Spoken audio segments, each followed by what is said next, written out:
Unmute.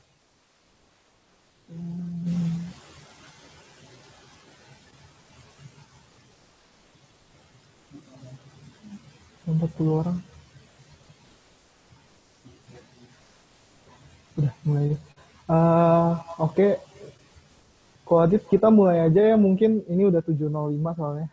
7.06. Oke, pembukaan dulu ya kok. Halo Sobat Kerja, perkenalkan saya Henry Gunawan yang akan menjadi MC dan memandu jalannya training pada malam hari ini. Selamat datang di acara training Job to Go yang berjudul Auto Dipanggil Interview Cara Jitu Membuat CV yang Menarik di Mata HRD. Acara ini diselenggarakan pada tanggal 18 Agustus 2020 pada pukul 19.00 hingga pukul 21.00 WIB nanti. Oh ya, sekedar informasi, jadi Job to Go merupakan perusahaan yang bergerak di bidang teknologi yang mengkolaborasikan hubungan antara pencari kerja dan juga perusahaan. Oh ya, para sobat kerja juga bisa menikmati beragam fitur menarik dari Job to Go seperti registrasi cepat hanya 3 menit, pengguna juga dapat mencari pekerjaan di sekitar lokasi yang diinginkan. Sambil menunggu proses verifikasi profil, pengguna juga dapat menambah kemampuannya dan ilmu pengetahuan di Job to Go Academy. Untuk sobat kerja dari Universitas Bakri ini, jangan lupa untuk follow IG kami juga ya di @job2go.id untuk info-info dan tips seputar dunia kerja. Training ini merupakan rangkaian dari acara Job to Go Virtual Job Fair yang diselenggarakan pada tanggal 18 hingga 27 Agustus 2020 di www.job2go.net/jobfair. Nah, selama periode tersebut, Job to Go akan mengundang pembicara-pembicara ahli dari berbagai bidang. Salah satunya yaitu pembicara atau trainer kita pada malam hari ini. Nah, sekarang saya akan memperkenalkan pembicara sesi malam hari ini, yaitu ada Bapak Adityo Indrasanto atau yang lebih akrab disapa Ko Adit. Nah, Ko Adit ini merupakan lulusan S1 Fakultas Ekonomi Universitas Indonesia dan S2 di Prasetya Mulia Business School.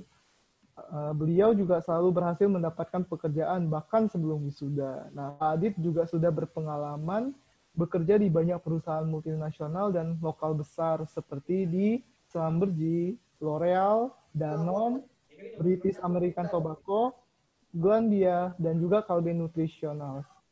Dengan latar belakang multifungsi dalam bidang akuntansi, marketing, distribusi, startup, hingga saat ini juga aktif sebagai konsultan karir dan juga pengembangan diri di sekolah karir. Oke, bagi sobat kerja dari kampus Universitas Bakri, jangan lupa ya untuk sediakan notes untuk mencatat hal-hal penting yang akan disampaikan selama sesi berlangsung. Selama sesi berlangsung juga, sobat kerja bisa memberikan pertanyaan pada kolom chat dan juga sobat kerja diharap untuk mematikan mikrofon serta cam pada saat sesi training ini berlangsung. Oke, tanpa panjang lebar lagi, kepada Ko Adit, waktu dan tempatnya dipersilakan untuk memulai sesi trainingnya kok. Ya, jadi malam ini kita semua sumuran ya, nggak usah ada yang manggil Pak gitu ya. Jadi paling mentok manggilnya Mas, Koh, Kak, dan segala macam, nggak ada masalah. Panggil nama juga nggak ada masalah. Ya. Ini pakai lo gue, ini kita harus lebih formal ya, nggak boleh pakai lo gue ya berarti ya. Siap. Nggak apa-apa. Iya. Udahlah, temen-temen nih udah lepas dari maghrib gitu ya, masa malam-malam mau serius-serius terus. Kita bikin sesi ini jadi fun lah ya. Dan seru ya. Saya bukan dosen, jadi apalagi dosen killer, jadi nggak usah diiniin lah. Mau pertanyaan apapun silahkan. Dan pertanyaan cinta juga nggak ada masalah, karena karir sama cinta itu 11-12 gitu. Oke? Halo, Mas Kurniawan Santoso. Ya, ini keluar ya. Mas Andre Manuhutu juga, apa kabar semuanya? Oke, kita mulai ya, supaya saya akan usahakan materinya nggak lebih dari satu sesi tanya jawab, sama nanti ada simulasi wawancara juga bisa lebih punya banyak waktu lah. Kan bosen dengerin kuliah dari gua doang gitu ya, Hen ya. Udah sehari-hari kuliah, malamnya kuliah juga kan, pada mimisan ntar nih teman-teman di sini. Oke, kita akan mulai dengan apa namanya? Ini dulu ya. Oke, slide itu udah keluar. Oke, udah keluar. Suara gue jelas. Jelas banget. Oke, jadi gini. Sebelum mulai saya akan disclaimer dulu nih. Karena kita yang pertama, bagian pertama akan ngomongin soal CV dulu. Saya tidak akan terjebak dengan CV yang bagus gini gitu apa segala macam. Karena CV yang paling bagus adalah CV yang memenuhi kebutuhan orang sebenarnya. Customer needs lah gitu. Saya mau disclaimer yang pertama bahwa ya malam ini adalah CV versi saya. Silakan ambil yang bagus dan silakan buang yang nggak bagus buat teman-teman. Saya sih bebas-bebas saja, nggak akan maksain. Tapi saya cuma bisa bilang bahwa CV yang prinsip CV yang saya gunakan sekarang adalah CV yang berhasil mendaratkan saya di perusahaan-perusahaan yang tadi Henry udah bilang. Jadi terserah, wah yang bagus ini, bagus itu. Tapi saya cuma ngomong. Gaya saya berhasil mendapatkan di perusahaan-perusahaan multinasional itu. Dan saya juga dibikin startup sama teman-teman dari esensi bikin CV itu, akhirnya saya juga bisa bikin business planning, sales pitch gitu ya, sama ya sales pitch juga ke investor gitu. Jadi ini udah yang paling dasar gimana cara kita menjual diri lewat CV. Awalnya paling dasar lewat CV, tapi nanti bisa lari kemana-mana ke business planning segala macam. Dan teman-teman malam ini kita waktunya sangat mepet. Jadi anytime sebenarnya teman-teman ada yang tidak terjawab, karena saya juga punya sekolah karir nih. Jadi ini adalah startup saya namanya Rumah Sahabat Desa. Ini sekolah saya namanya Sekolah Karir dari tahun 2018. Saat ini udah berkembang terus sampai ke batch 20. Ini kita lagi opening. Teman-teman anytime bisa cari saya di IG, di Sekolah Karir, di IG pribadi saya adityo.indrasanto, sama di LinkedIn. Teman-teman wajib punya LinkedIn zaman sekarang kalau mau dapat kerjaan atau berjejaring untuk kita buka batch 20, silakan kalau mau tembak juga ada ada QR-nya di sini.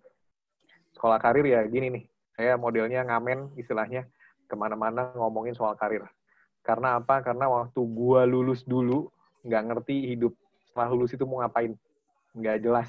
Milih jurusan aja juga akhirnya milih jurusan yang sejuta umat dengan asumsi bahwa akuntansi bakal jadi tajir-tajir nih orangnya, jadi gue ambil akuntansi gitu. Bahkan setahun sempat di studi pembangunan.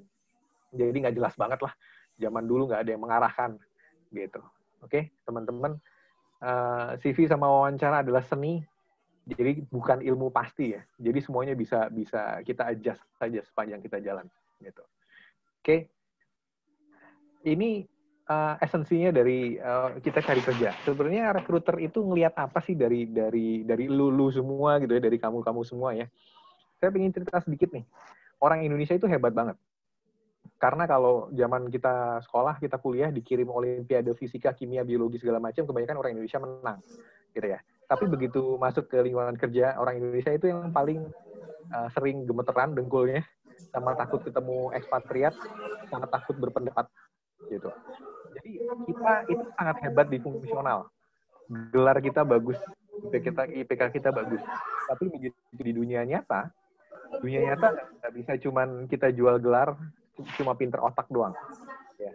Ini kebanyakan termasuk gua juga dulu, termasuk saya dulu ya. Saya cuma bergantung, udahlah udah lulus S1, FEUI lagi, pasti laku di mana-mana dan itu cuma modalnya. Tapi ternyata enggak. Modal yang paling penting adalah, yang pertama adalah soal mindset. Mindset kita itu mesti positif nih.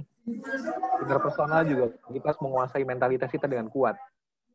Jangan sedikit-sedikit, gue dibayarnya kecil, terus tugas gue banyak, buat apa? Nah, kebanyakan orang pintar gagal karena mentalitas gue nggak dibayar cukup banyak dan gue disuruh kerja banyak gitu. Akhirnya dia berhenti belajar. Tapi beda sama orang-orang yang can do attitude gitu ya, yang apa aja kerjaan segala macam gue telan deh, gue kerjain. Secara jangka panjang dia akan punya banyak sekali nilai jual yang dia bisa gunakan untuk dapetin kerjaan yang jauh lebih baik. Jadi teman-teman, terutama teman-teman di sini yang fresh graduate yang akan mulai cari kerja, telan semua kerjaan yang dikasih ke lu. Jangan hitung-hitungan dulu di depan. Oke? Terus kemudian fungsional itu tidak akan bikin lo sukses kecuali berdampingan dengan baik dengan interpersonal. Interpersonal apa sih? Cara kita bergaul sama orang. IPK saya pas-pasan, 2,99. Semester 1 pernah IP-nya itu cuma 2,1 atau 2,2. Begitu lulus, semua orang, wah ngincernya perusahaan-perusahaan bagus lah. Tapi saya akhirnya kebanyakan dapat kerjaan karena saya punya jaringan. Dan saya likable sebenarnya. Sorry nih, narsis ya, tapi bodo amat. Gue sih likable orangnya. Orang-orang suka sama gue karena ngomong gue bagus, bisa dapetin hatinya orang gitu. Terus yang paling penting adalah pinter aja nggak cukup kalau lo kebanyakan mikir. Ya, kalau kamu semua kebanyakan mikir dan nggak ada actionnya. Teman-teman, sorry, saya juga dulu waktu fresh graduate keluar dengan bangga dengan daerah UI yang gede gitu ya. Saya pikir gue keren banget nih, udah bisa menguasai bukunya banyak orang master-master itu gitu ya. Tapi ternyata begitu kerja, kalau kita cuma ngomong doang, aduh, itu nggak ada gunanya lah. Kalau semua kita kerjain, tujuannya harus tercapai gitu.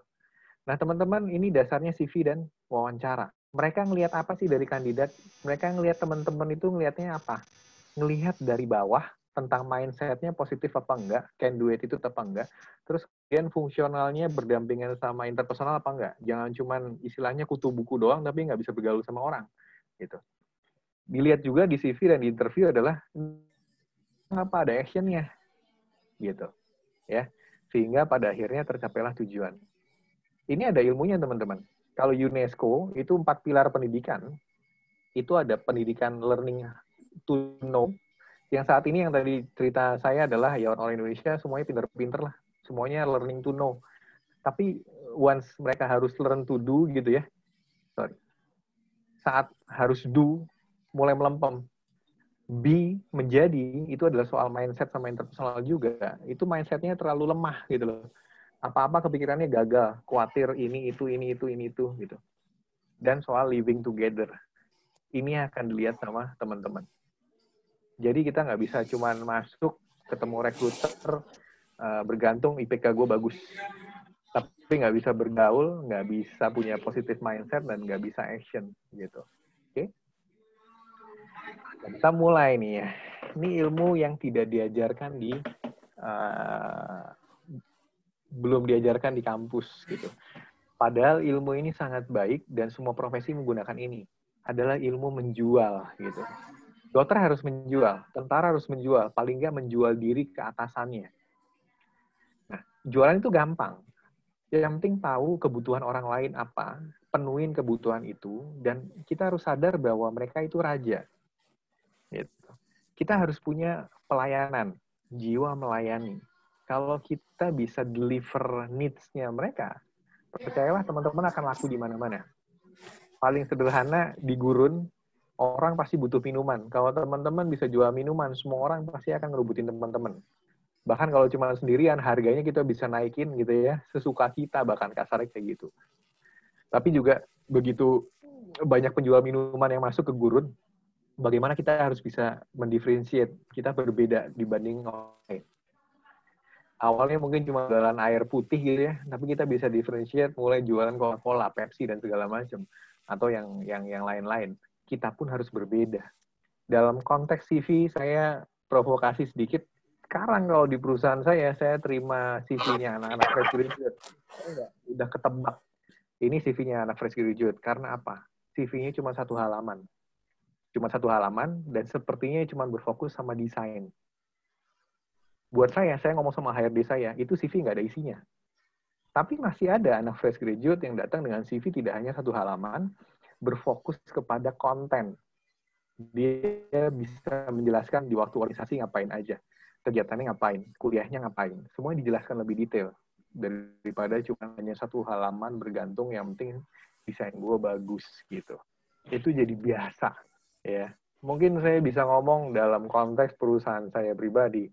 Fresh graduate, kirim CV, 80% CV-nya 1 halaman. Template-nya semua udah jelas, ngambil dari mana, gitu. So, how to be different? Itu pertanyaannya. Langsung nih, gampang. Ya. CV. Yang pertama, CV harus relevan. Relevan apa? Kebutuhan rekruternya apa? kamu mau ngelamar sebagai apa. Nah, isinya CV itu harus sesuai dengan relevan dengan posisi yang kamu lamar. Nah, ya, gitu. Desain versus konten. Dua-duanya mesti jalan nih. Tapi sekali lagi jangan cuma bergantung sama desain tapi kontennya kosong.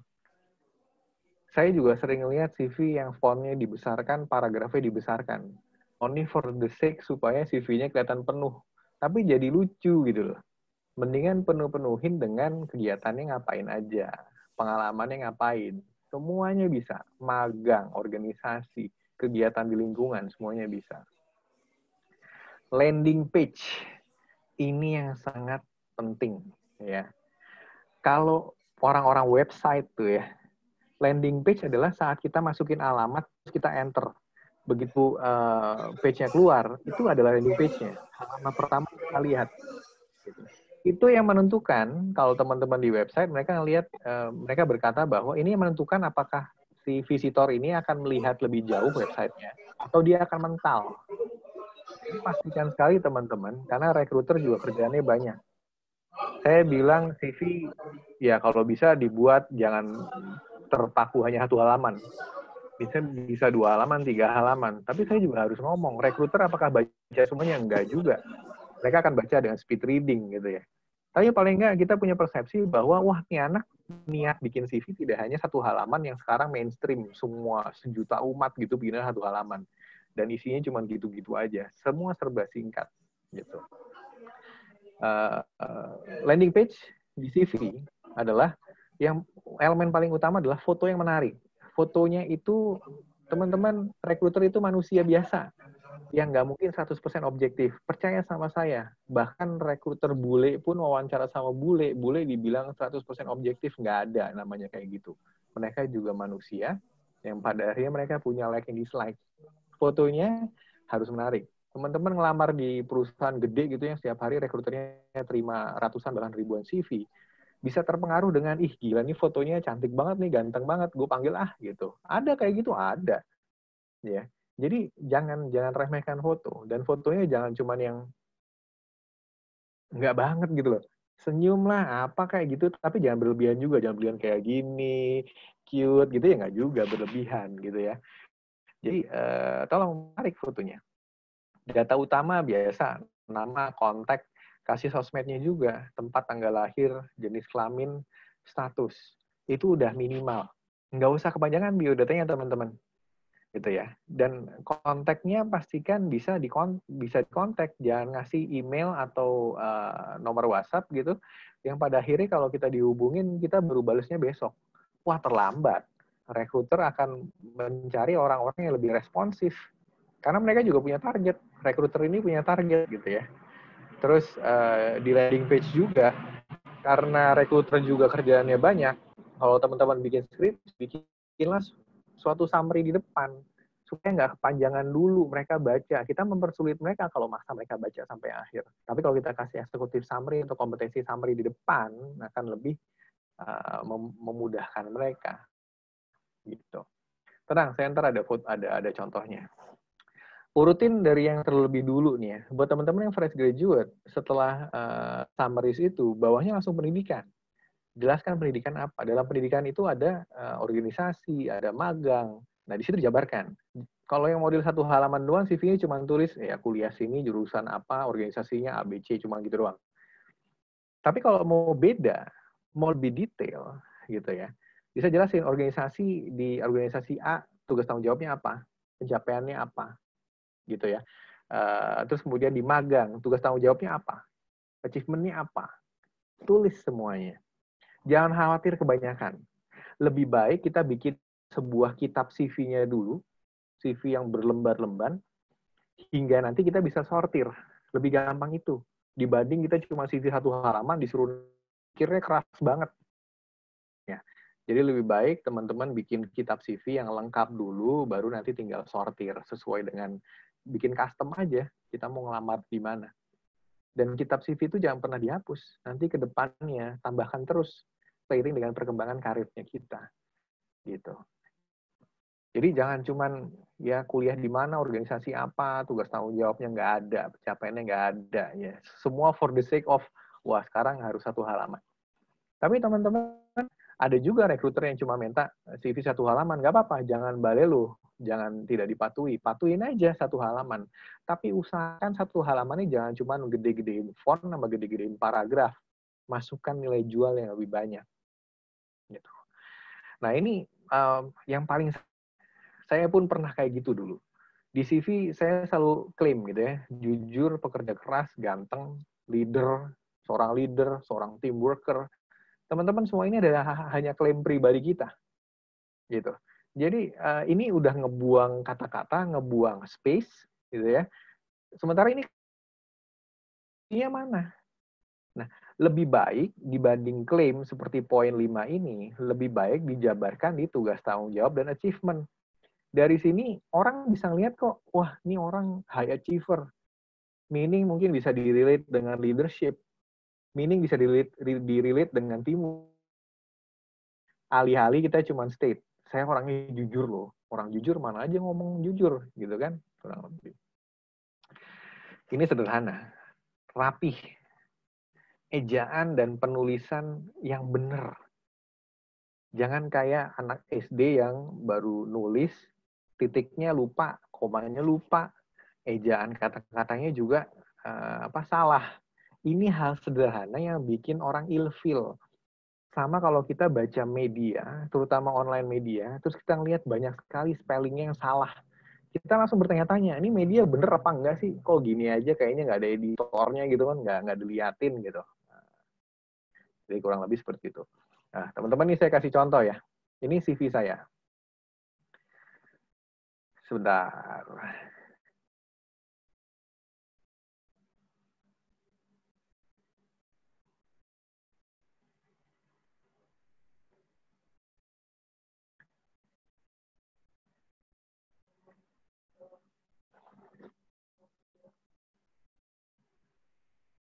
Udah kelihatan?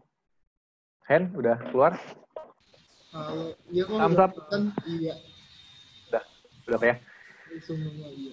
Teman, silahkan mau pakai template, mau pakai desain, preferensinya teman-teman masing-masing, nggak ada masalah. Sekali lagi, sekolah karir saya di Tio Santo nggak pernah maksa teman-teman untuk ngikutin cara saya. Tapi esensinya adalah ini, ya. Sekali lagi, saya nggak bisa maksa, tapi saya cuma bisa ngomong CV ini yang bawa saya kemana-mana. Ini saya bilang tadi, foto, ini landing page ya, teman-teman.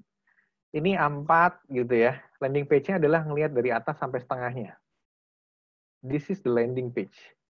Hal pertama yang saya gunakan di sini untuk mempengaruhi subjektivitas orang adalah foto saya yang saya anggap saya menarik.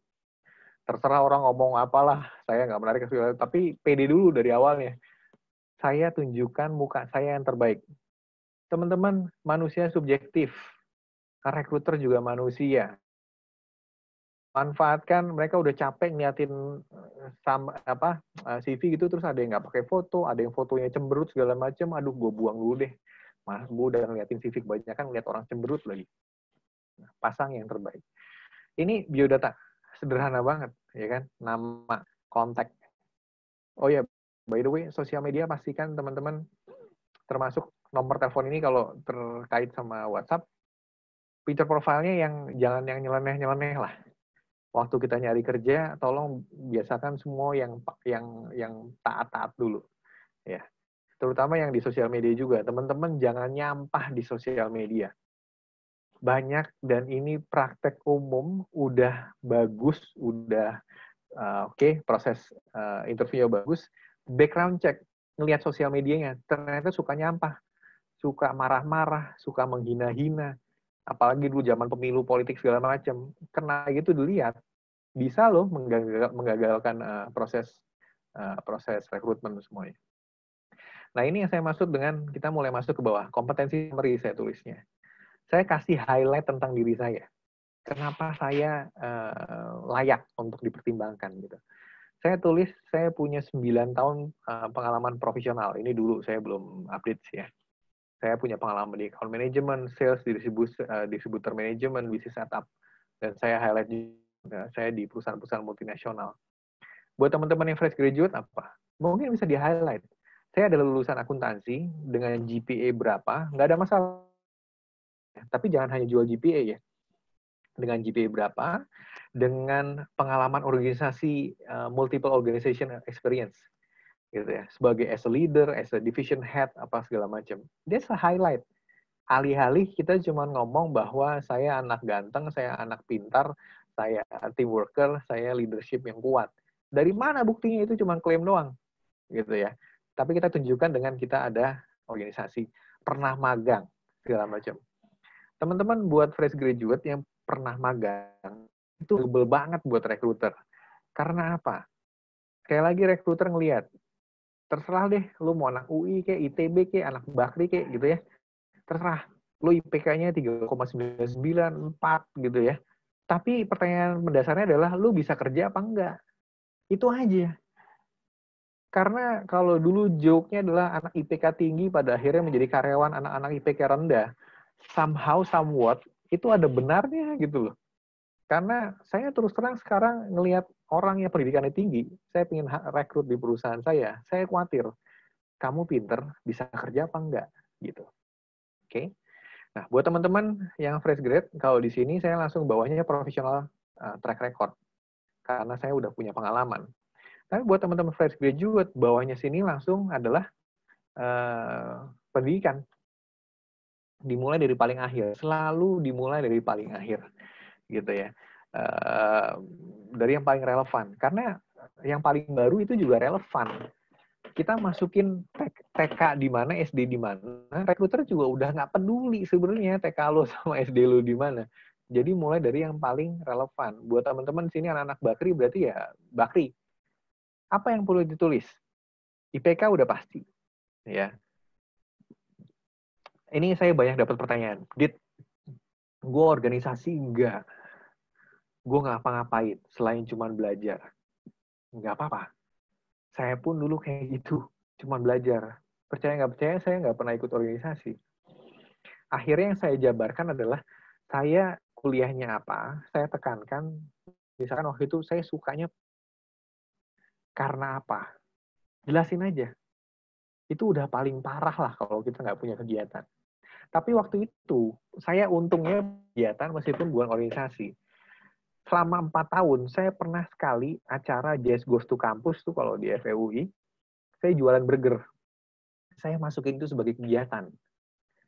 Buat teman-teman yang skripsi, bisa juga masukin skripsinya. Tentang apa, latar belakangnya apa. Singkat-singkat aja, brief. Terus rekomendasinya apa. Terus sisanya buat teman-teman yang organisasi, bersyukurlah bisa tulis organisasinya apa, BEM. Posisinya apa. Jadi kurang lebih dijabarkan, ya ini kayak dijabarkan sekarang di pengalaman kerjaan. Ini yang saya bilang tadi. Jangan singkat-singkat. Setiap posisi, ini dalam konteks teman-teman punya organisasi atau kegiatan. Dalam kampus, luar kampus, nggak ada masalah. Di setiap posisi itu jelaskan tanggung jawabnya apa, pencapaiannya apa. Jadi lebih jelas. Lagi-lagi, daripada cuma ngomong saya pekerja keras, saya team worker, tapi kita jelas di tugas tanggung jawab kita di organisasi, di kegiatan kita. Orang-orang juga akan mengarah sana kok, oh ini orang kayaknya terbukti teamworknya nih. Ini orang division atau apa head gitu ya di organisasi. Oh leadership-nya bagus nih gitu. Alih-alih cuman ngomong klaim tadi, gue cantik, gue ganteng, itu mah klaim pribadi gitu. Oke teman-teman, buat fresh graduate masukin organisasi, masukin magang. Ini saya pengalaman. Ini saya jelaskan apa ya. Saya CV 3 halaman gitu. Ini ada aktivitas lain juga, silahkan masukkan. Ya. Referensi ada buat teman-teman fresh graduate bisa masukin dosen pembimbing, rekan kerja di organisasi, atau dulu bos magang. Kasih aja nomor telepon. Tapi jangan lupa bilang sama mereka dulu, bos, gue masukin nama lu di CV gue ya, buat referensi. Nanti kalau sampai ada background checking, tolong ya kasih gue good comments lah, gitu. Nah, buat saya, bahkan yang udah pengalaman, pendidikan saya taruh paling bawah, udah nggak nulis S2 sama S1 saya di mana. Kurang lebih seperti itu. Ya. Clear semuanya? Ini soal CV. Nanti kita bisa diskusi banyak. Jadi teman-teman, be different. Teman-teman mau di-hire, teman-teman mau dapat kerjaan, Tapi kalau teman-teman bergeraknya sama kayak orang lain gitu ya, ngelamar di perusahaan yang sama, bikin CV-nya 1 lembar semuanya sama, bedanya apa sama yang lain? Oke, kita lanjut lagi ke slide-nya. Nah,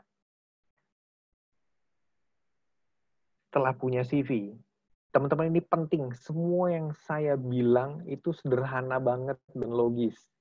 Cari kerja adalah probabilitas, bukan kepastian. Artinya apa kalau probabilitas? Kalau ingin dapat success rate yang tinggi, nyebarnya mesti tinggi. Kita ngelamar 10 perusahaan, belum tentu satu perusahaan pun dipanggil. Kalau kita ngomong conversion rate-nya 10% ya dipanggil ya. Kita harus ngelamar di 100 perusahaan, baru dapat 10 perusahaan yang manggil. Perusahaan yang manggil, belum tentu semuanya pengen hire kita. Potong lagi 10%, cuma satu perusahaan yang mau kita. Jadi kalau mainnya probabilitas, teman-teman, ini saran saya, dan kita selalu ngomong di sekolah karir, jangan milih-milih kerjaan deh. Pada akhirnya semua orang butuh kerjaan kok. Ya, saya ceritain faktanya anak-anak salah satu perguruan tinggi lah, bagus juga. Biasanya perjalanannya gini, keluar lulus wisuda, pilih-pilih kerjaan. Pilih-pilih kerjaan sebulan, 2 bulan, 3 bulan nggak dapat kerjaan. Ya, yang dilamar hitungan jari lah, paling belasan. Terus sampai setengah tahun nggak dapat kerjaan. Wah, itu tambah mulai nyesek tuh. Waduh, kok nggak dapat kerjaan ya? Akhirnya sampai dilepas 6 bulan nggak dapat kerjaan, akan semakin susah teman-teman nyari kerjaan. Jadi teman-teman, ruginya apa? Ngelamar sebanyak-banyaknya. Kalau menurut saya, untungnya lebih banyak kita dipanggil, lebih sering kita latihan wawancara, lebih nggak grogi kita, lebih bagus kita ngejawab wawancara. Teman-teman bahkan lamarlah di perusahaan yang nggak buka lowongan. Saya dapat L'Oreal Indonesia, karena saya ngelamar di website langsung, tidak ada opening. Ternyata disambut oleh waktu itu masih ke HR Paris kalau nggak salah. HR Paris lempar ke HR Indonesia, saya dipanggil. Itu proses nggak sampai sebulan. Saya kerja sebagai MT di L'Oreal, gitu. Dulu waktu saya lulus, sebelum lulus bahkan, saya googling terus. Keyword-nya gampang. Daftar perusahaan di Indonesia. Keluar semuanya. Saya cekin satu-satu, rekap di Excel, saya kirimin tuh semua. Karena di website-nya pasti ada karir tab gitu ya. Pasti ada bagian karirnya. Yang penting lagi teman-teman, punya LinkedIn. Teman-teman udah punya IG, udah punya Facebook, sekarang mau cari kerja, mau berjejaring, bahkan mau usaha, saya sarankan dengan sangat punya LinkedIn. Saya nyari-nyari kerjaan, awalnya nggak punya LinkedIn, setelah itu akhirnya saya dapat tawaran terus dari LinkedIn. Ya, sama kayak CV, pastikan fotonya menarik, jelas. Ada judulnya juga. Expertise teman-teman apa? Ini kayak eksekutif summary-nya, kompetensi summary di CV. Jangan diisi kata-kata mutiara. Karena kalau di search engine, orang rekruter nggak nyari based on kata-kata mutiara, tapi dari expertise. Oke? Kalau udah jadi CV, bisa ngopi dari CV sebenarnya, isi semua di LinkedIn. Post lah, komen lah yang relevan. Jangan terlalu kecentilan, tapi relevan dengan apa yang kita ingin kejar. Ya, nggak usah main politik, cari politikus. Terus di LinkedIn itu kita punya opsi untuk kita bisa ngelihat dan dilihat orang. Jadi open aja, namanya juga berjejaring. Gitu. Sederhana. Ya. Sekali lagi, teman-teman bisa cari Adityo Indrasanto dan Sekolah Karir di LinkedIn dan Instagram kalau butuh lebih jauh lagi. Kita akan masuk di wawancara. Ya.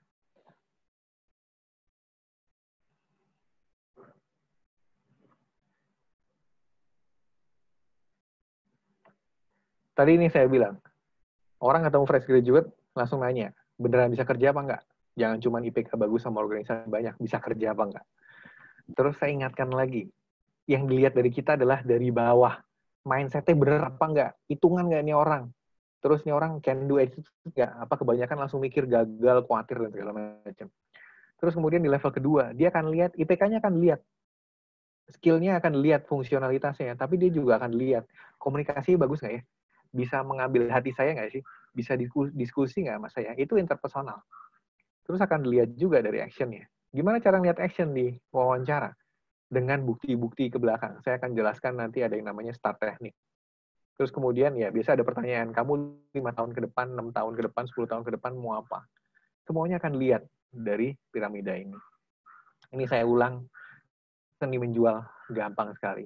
Nah, saya akan bawa teman-teman step by step tentang wawancara. Sekali lagi, terserah ada orang, oh harusnya wawancara gini, wawancara gitu ya. Ini cara saya. Ini cara saya yang berhasil mendapatkan 6 perusahaan multinasional, 2 perusahaan big local gitu ya.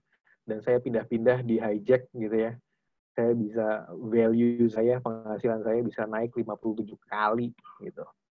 Rahasianya apa? Wawancara orang nyari talent, itu bukan soal dia pinter aja. Tapi apakah orang itu fit, cocok sama perusahaan itu. Sama teman bisa 11-12 sama ilmu hidup dan ilmu percintaan. Teman-teman cari pacar, kan nggak semata-mata cuma nyari yang pinter, yang kaya, dan segala macam. Enggak. Tapi yang paling penting adalah teman-teman klop nggak sama calon pasangan itu. Cantik banget, ganteng banget, waktu ngobrol ternyata off omongannya, kan nggak lengket juga, nggak dapet. Nah, teman-teman, langkah pertama paling penting saat bicara adalah terima telepon atau email kan ya. Kalau di telepon, pastikan teman-teman nanya. Dan dia bisa akan ngomong ini dari macam. Teman-teman waktu diundang wawancara, pastikan nanya, Bapak Ibu, ini yang akan wawancara saya, nama lengkapnya siapa, jabatannya. Ya. Untuk apa tahu kayak gitu? Karena sekali lagi sama kayak nyari pacar, kalau kita bisa, saya sudah kenal duluan sama kamu, calon kita itu akan terkagum-kagum. Ini orang kok kayak udah kenal sama gue ya. Jadi teman-teman, step pertama adalah kenal perusahaannya dulu. Cari tahu di website, values-nya apa, visi misinya apa. Bahkan observasi lapangan, kalau perusahaannya bisa kelihatan. Ngelamar di Gojek misalkan. Teman-teman amatin driver Gojek. Apa tantangannya, apa peluangnya, dan segala macam. Yang kedua, cari tahu tentang orangnya. Makanya tadi penting cari tahu nama lengkap. Saya lakukan dulu adalah langsung masukin ke Google Search. Gue masukin ke Google Search, keluarlah orang itu, Twitter-nya keluar, Facebook-nya keluar, LinkedIn-nya keluar, semuanya keluar. Ya, di situ kita bisa lihat nih orangnya model seperti apa sih. Jadi kita approach-nya juga bisa cocok sama dia. Oke. Terus pelajarin fungsi kerjanya. Teman-teman jangan blunder. Kita ada pertanyaan, misalnya ngelamar sebagai programmer atau ngelamar sebagai data engineer gitu apa segala macam ya, data analitik gitu ya. Saat ditanya, kamu tahu nggak data analitik tugasnya apa? Terus diem.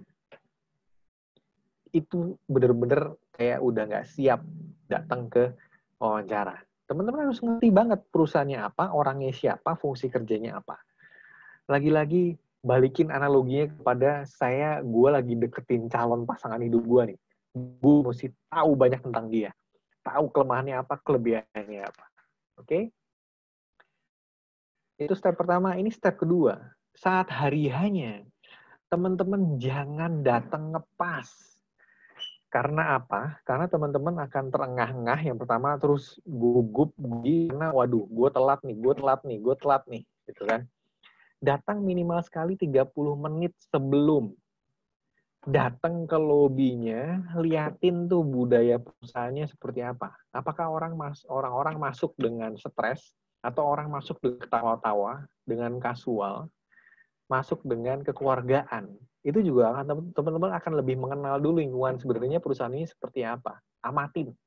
Oke. Saat wawancara nih, kita terbiasa hidup dalam ujian.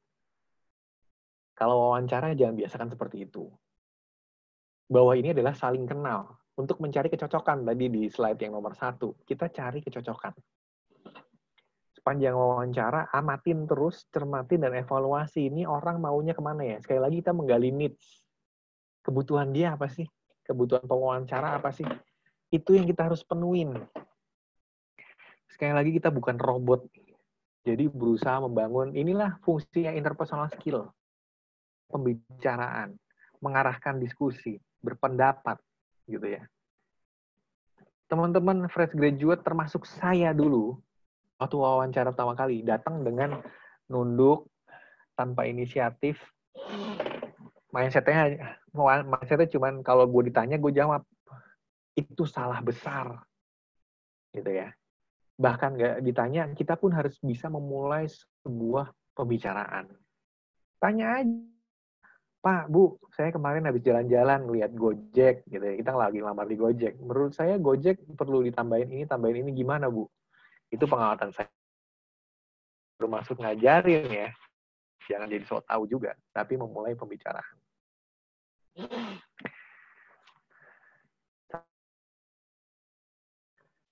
Pewawancara itu paling seneng pakai teknik ini. Bertanya bukti, bukan janji-janji dan klaim. Ya. Ini juga kita gunakan. Jadi ini tekniknya pewawancara, tapi kita juga bisa gunakan sebagai teknik kita menjawab. Dari sudut pandang saya sebagai pewawancara sekarang, saya usahakan bertanya bukan if. Kamu kalau menghadapi masalah seperti ini, kamu akan ngapain? Itu pertanyaan if. Tapi buat pewawancara, saya akan lebih dapat jawab. Saya tanya, kamu dulu pernah nggak konflik sama teman kamu? Ceritain dong. Nah, teman-teman di sini jawabnya jangan udah selesai. Jawablah dengan star. Pernah, Bu. Dulu, waktu saya organisasi BEM, event, namanya event A, Bu. Di event A itu, ya, kami bertugas untuk mengundang pembicara, dan memiliki peserta hingga 100 orang, misalkan. Itu tesnya. Situasinya saya jelasin dulu. Dulu waktu di BEM punya acara A, itu situasi. Di saat itu kami harus berhasil mendapatkan pembicara namanya A dengan peserta minimal 100 orang. Itu tesnya. Lalu teman-teman ceritain, untuk mencapai tujuan itu, akhirnya waktu itu saya bagi tim saya menjadi beberapa bagian. Ada tim yang saya minta untuk mendekati pembicara. Caranya bagaimana kami siapkan proposal, kami yakinkan bahwa ini acara akan sangat bermanfaat buat mahasiswa dan lain-lain. Dan saya bagi juga ada tim yang lain yang bertugas untuk membuat poster yang sangat menarik, pesertanya sangat tertarik untuk masuk ke acara ini. Dari semua action itu, Bu, hasilnya adalah bahkan kita punya peserta 150 orang. Pembicara yang bernama ini yang sangat ngetren, akhirnya mau datang, Bu. Itu cara menjawab star. Jangan jawab ngawang-ngawang, teman-teman. Saya dulu pun awalnya jawabnya ngawang-ngawang. Wah ya Bu, ya itu waktu itu acaranya sukses, tapi nggak diceritain caranya. Ceritain dari situasi, ceritain dari tugasnya apa, actionnya apa, hingga resultnya apa. Gitu. Pertanyaan-pertanyaan umum ini kebanyakan keluar.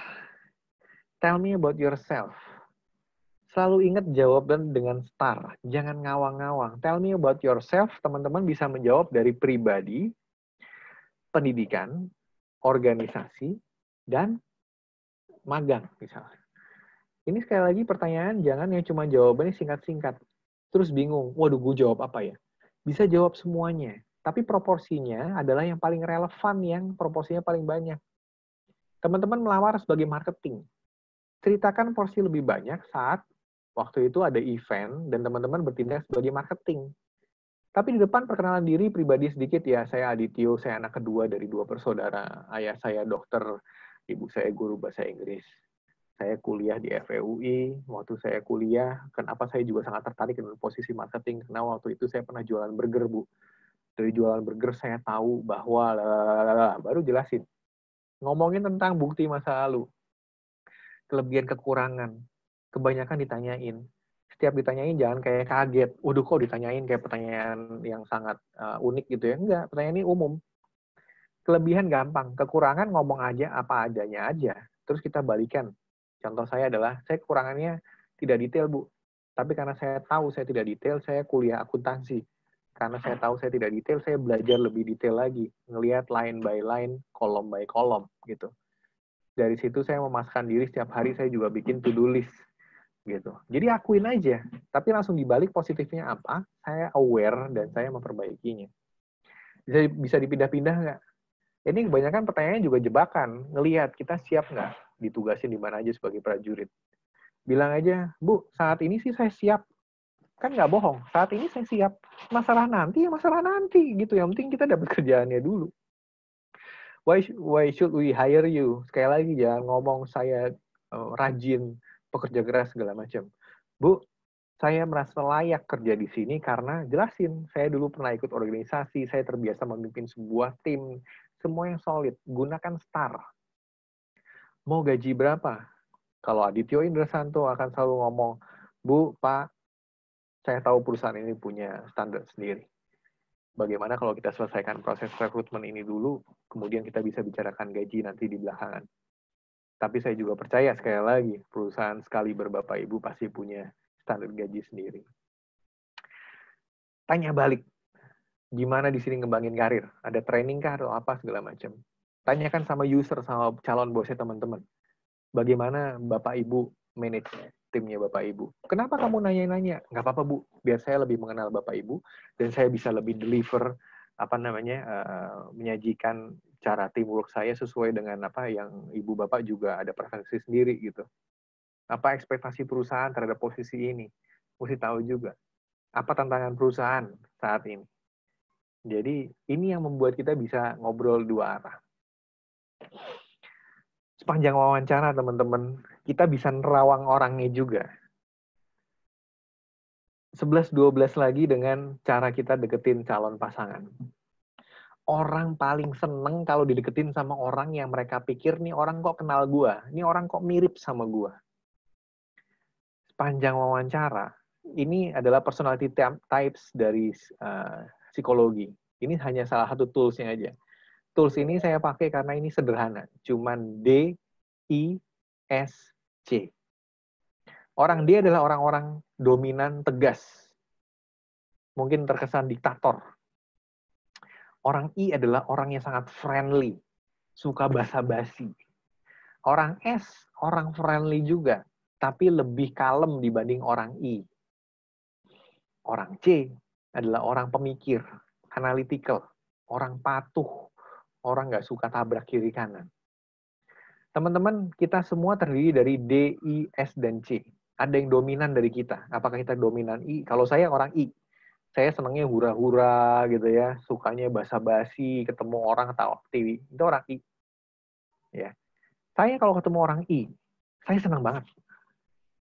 Soalnya kalau kita ketemu sama pewawancara kita harus liatin dari awal. Ini orang D, dominan yang D, atau dia dominan I, atau dominan S, atau dominan C. Cara kita menjawab dia juga kita coba samakan sama dia. Orang D, kita juga harus tegas juga sama orang D.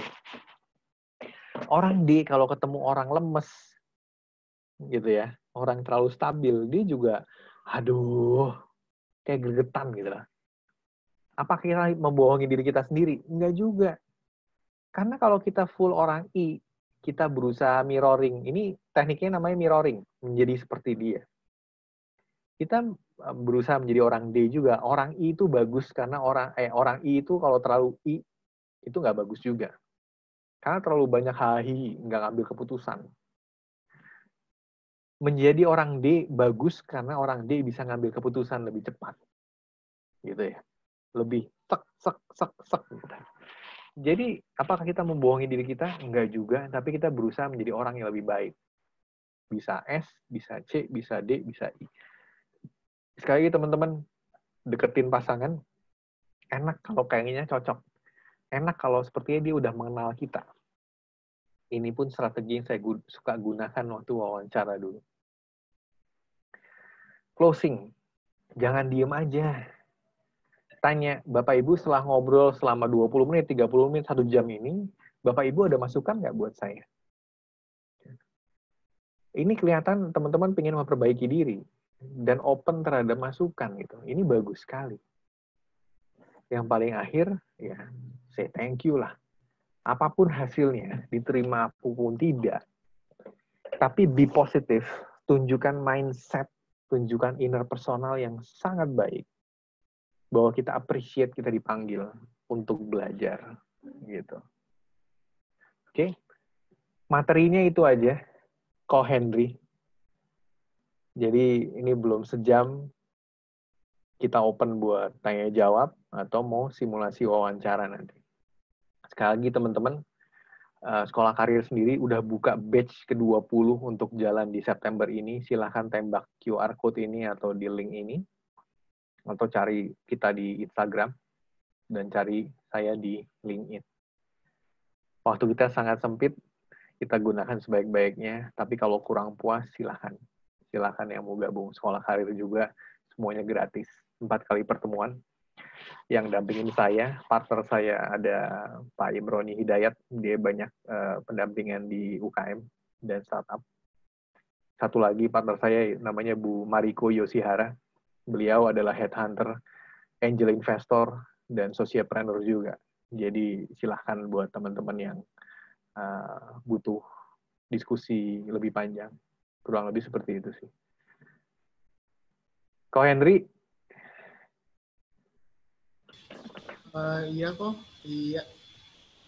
Wah, menarik banget. Selama hampir 60 menit ini fokus. Ayo sok, mau tanya jawab, mau simulasi, gue layanin, Hen. Ini kita puterin bumper sponsor dulu sebentar ya. Ya.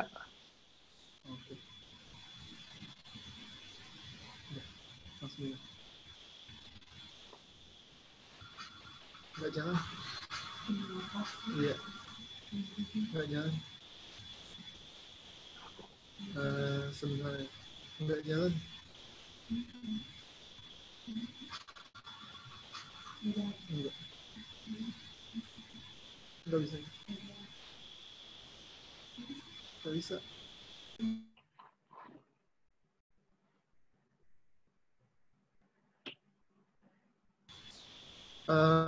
Ada kesalahan teknis, mungkin kita langsung masuk ke Q&A aja ya kok.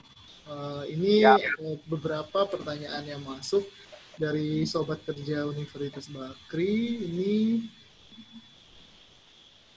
ada dari Muhammad Raffi, ya Muhammad Rafli ya. Mau nanya dong kok, gimana caranya buat CV biar cepat dipanggil? Oke. Tadi sebenarnya waktu dijelasin, ya. Yang pertama, be different. Raffi ya? Iya, Rafli. Rafli, be different. Ini logika ya. Logika kita pengen diterima seorang wanita gitu ya. Cowoknya banyak yang deketin, tapi semua cowoknya relatif sama. Yang cewek akan bingung. Gimana supaya kita di-highlight sama si cewek? Kita mesti beda sama cowok-cowok lain. Cowok lain samanya apa? Semua ngasih bunga. Kita mesti beda, jangan ngasih bunga. Ngasih martabak misalkan. Ternyata dia doyan makan. CV pun sama. Saya ceritakan sama Rafli ya. Fresh graduate sekarang kebanyakan bikin CV-nya 1 halaman tok. Dan fokusnya cuma desain sama layout sama warna. Kontennya nggak banyak, Rafli. Menarik. Kamu mau berbeda? Coba bikin 2 halaman, 3 halaman. Coba kontennya kamu banyakin. Waktu organisasi kamu job desk-nya ngapain? Pencapaian kamu apa? Sukses membuat event, sukses membuatkan acara segala macam. Tulis achievement-nya. Sisanya semuanya tadi ada di materi tentang CV. Tapi yang paling penting adalah kalau orang lain cuma bikin 1 halaman, kamu jangan fokus 1 halaman, 2 halaman. Kalau orang lain fokusnya hanya ke desain, kamu fokus kepada konten. Meskipun demikian, penampilannya jangan babuk-babuk amat, ya. Paling nggak enak dilihat lah, gitu. Tapi percayalah, fresh graduate sekarang, ini pengalaman saya. Dan teman-teman headhunter saya, dan teman-teman recruiter saya. Rata-rata ngomongnya sama. fresh graduate CV cuma 1 halaman, isinya nggak banyak, cuma singkat. Tapi sekali lagi, kalau rekruternya minta CV hanya 1 halaman, ikutin, jangan tidak patuh. Tapi usahakan 1 halaman itu banyak penjelasan nilai jual yang tidak hanya sekedar desain. Kecuali kamu memang desainer, kasih desain kamu yang paling keren. Itu ya. Jadi harusnya menjawab gimana cara bikin CV yang bisa cepat dipanggil. Kita besarkan probabilitasnya. Jangan cuma fokus sama desain. Yang kedua tadi, kebanyakan fresh graduate cari kerja milih-milih karena emang niat milih, atau yang kedua emang nggak tahu bahwa dia sebenarnya boleh kok ngirimin bahkan ke perusahaan yang tidak buka lowongan. Logis. Cari kerja adalah probabilitas, bukan kepastian. Jadi besarkan probabilitas teman-teman dengan ngirim lebih banyak. Nggak usah mikir dulu, nggak sesuai jurusan, perusahaannya nggak bonafit, apa segala macam. Bodoh amat. Oh, ini ilmunya di sekolah karir. Bodoh amat. Orang kebanyakan nggak dapat kerja karena probabilitasnya kecil. Ngelamarnya sedikit. Milih-milih. Buat anak-anak sekolah karir, lamarlah sebanyak-banyaknya. Paling nggak keuntungannya lebih banyak probabilitas dipanggil buat wawancara. Keuntungannya lagi kita lebih biasa wawancara. Pada akhirnya akan lebih besar probabilitas diterima kerja. Gitu. Oke, Ko Henry.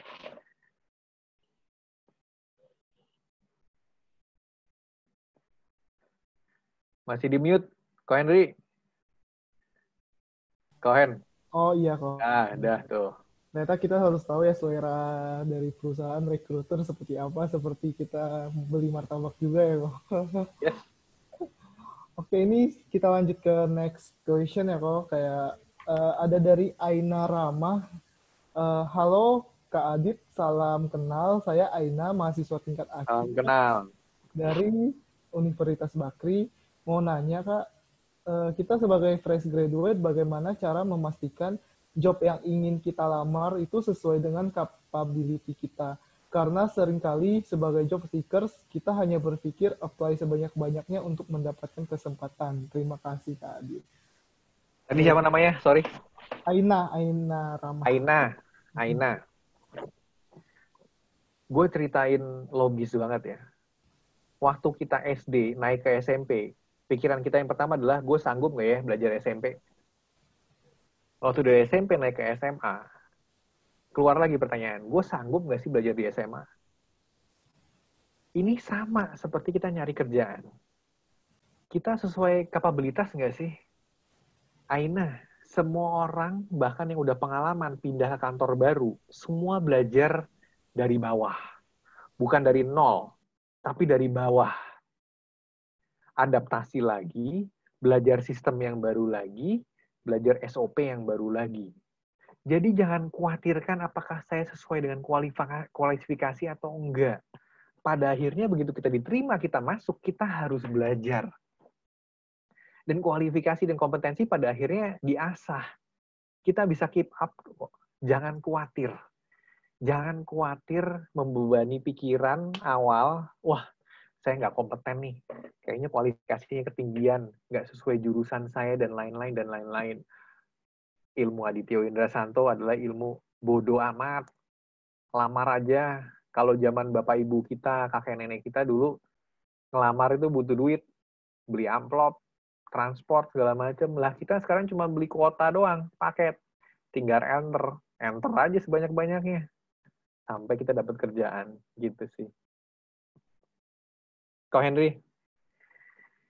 Siapa lagi? Oke, baik kok. Ya, ini ada lagi dari Adela. Halo Adela. Pertanyaannya ini, dia bilang, kira-kira saya ingin tanya, apakah digital courses dapat beneficial dan valuable untuk ditaruh di CV ya kok? Kalau iya, digital course yang bagaimana yang dianggap legit oleh recruiter? Lalu di mana sebaiknya kita letakkan info mengenai sertifikat digital course tersebut dalam CV? Terima kasih. Ini kok yang paling banyak fresh graduate Adelia ya. Iya. Teman-teman, sampai hobi pun kita bisa masukin dalam CV. Kenapa hobi kita bisa masukin? Karena untung-untung hobi kita sama kayak rekruter. Atau hobi kita bisa mencerminkan nilai positif. Baru kemarin ada anak sekolah karir nanya, saya ikut karate juara, boleh nggak dimasukin? Masukin. Karena karate mencerminkan perjuangan, nilai-nilai luhur harusnya. Ini sertifikat digital. Kalau saya jadi fresh graduate, apa yang saya bisa jual, saya masukin ke CV. Bagiannya di mana? Bisa nanti setelah pendidikan, bisa di other activities atau training and certification. Masukin aja sebagai bagian sendiri. Digital, zaman sekarang juga digital. Rekruter pasti seneng ada anak-anak muda yang juga udah melek digital. Jadi masukin aja. Gitu. Oke, Pak Henry. Oke kok, ini ada lagi banyak banget yang nanya ini. Ini ada dari Aska Amanda ya kok. Aska Amanda dia bertanya, dia salah satu member of Scholar Career juga ya di batch 8. Aska, yes, ketemu lagi di sini. Dia mau nanya kok, kalau dari HR perspektif vacancy sebagai entry level dengan requirement-nya 1 tahun pengalaman bekerja, apakah jika pengalaman magang yang sudah lebih dari 1 tahun itu dipertimbangkan juga ya kok? Atau maksud dari 1 tahun pengalaman bekerja adalah pengalaman sebagai staff atau full timer? Thank you very much Kak. Semoga sukses selalu, sehat selalu. Kalau pengalamannya lebih dari 1 tahun, lebih bagus. Gitu ya. Tapi kalau 2 tahun, 3 tahun magang terus, jadi pertanyaan juga, kenapa lu fresh graduate terus magang terus ya, gitu ya. Ya siapkan aja jawabannya. Harus ada jawabannya. Jangan sampai kita jadi karir kita magang seumur hidup, gitu. Kalau ada yang lebih, nggak ada masalah. Tapi semua yang berlebihan akan jadi pertanyaan, gitu sih. Oke. Tahun lebih nggak ada masalah lah. Tapi di magang, ini teman-teman ya, kalau ada yang cerita magang disuruh bikin kopi, teh, suruh beli gado-gado, ketoprak gitu ya. Ada aja yang kayak gitu. Tapi untuk akhirnya teman-teman benar-benar memanfaatkan waktu magangnya dengan sangat baik. Coba bukannya menolak pekerjaan suruh bikin kopi sama teh juga, jangan ditolak.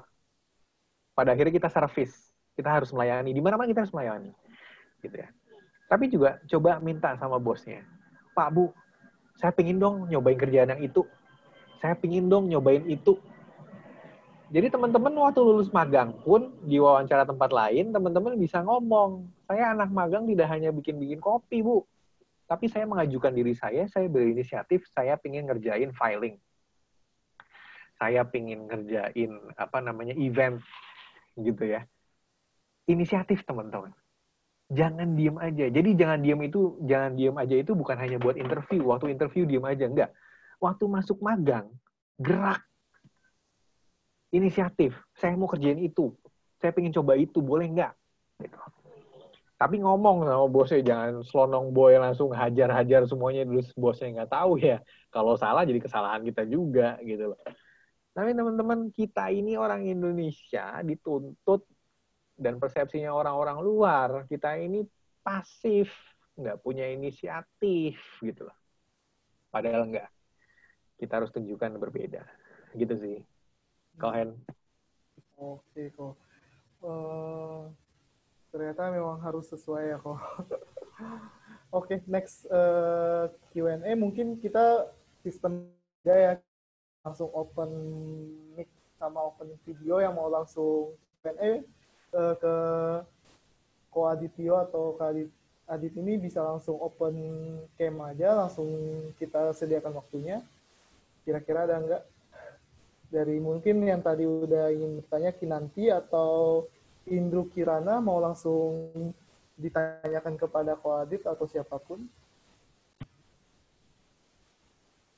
Silakan. Silakan, ayo. Bisa langsung bertanya loh. Ayo berani. Oh ya, ini ada Aska Amanda ini. Dia mengangkat tangan, lower hand dia. Ayo. Ya. Halo Kak Adit, ketemu lagi. Halo Aska. kabar? Sorry nggak open video ya. Aku lagi di jalan soalnya. Nggak apa-apa. Ya baik Mas. Iya. Aku mau tanya. Jadi tadi masih belum kejawab sih. Soalnya aku kan lagi job hunting nih. Udah tingkat akhir juga. Udah tinggal yudisium. Nah di job hunt yang aku temuin ini banyak vakansi-vakansi yang requirements-nya itu 1 tahun pengalaman kerja. Tadi kan sedangkan pengalaman aku kan cuma dari magang yang udah 1 tahun lebih di 2 multinational company.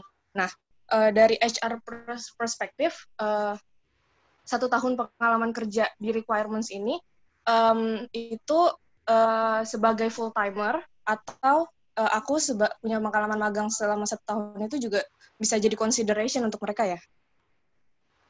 Nah, yang pertama Aska, ya. Ya.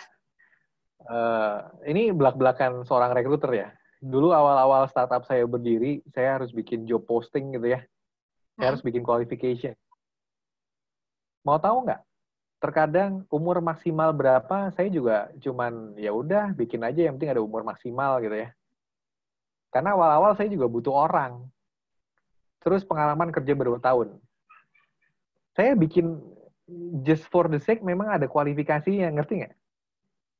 Iya. Terkadang kita rekruter bikin kualifikasi kalau yang non-teknis itu terkadang just put it there gitu loh. Nah, artinya apa, Aska? Kamu, kita semua sebagai pencari kerja, jangan berhenti di kualifikasi. Karena terkadang rekruter hanya menaruh itu just for the sake harus menaruh itu.